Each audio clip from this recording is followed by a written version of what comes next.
Sinagot ni Kim at Paolo ang ilan sa mga pinaka-aabangang tanong ng kanilang fans sa ginanap na Love Kim Pao World Tour na agad naghatid ng kilig at excitement sa buong venue.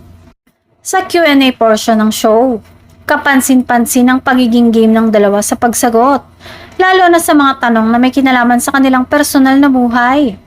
Isa sa mga tanong na talaga namang ikinatawa ng fans ay kung sino ang maituturing na Mr. Right sa buhay ni Kim. Bagamat hindi direktang pinangalanan, hindi napigilan ng fans ang mag-react sa mga sagot at body language ni Kim. Sa kanyang mga ngiti at pahiwatig, marami ang naniwalang tila kumpirmadong si Paolo ang tinutukoy niyang espesyal na tao. Samantala, hindi rin nagpahuli si Paolo na nagbigay ng mga sagot na may halong biro ngunit may lalim.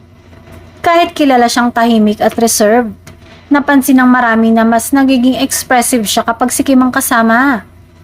Mas lalo pang nadagdagan ang kilig ng mapansin ng fans ang natural na closeness ng dalawa sa stage. Mga simpleng tinginan, ngitian at biroan na hindi kayang itago. Para sa marami, ito ang mga ebidensyang nagpapakita na higit pa sa trabaho ang kanilang samahan. Dahil dito, lalong umugong ang paniniwala ng Kim Pao fans na si Paolo nga ang Mr. Right ni Kim.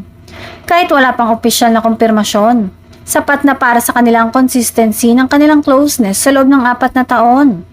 Sa huli, patuloy ang suporta ng kanilang fans na umaasang balang araw ay tuluyan na ring aamin ng dalawa. Sa ngayon ay kontento muna sila sa kilig at saya na hatid ni Kim at Paolo sa bawat proyekto at pagtatanghal nila.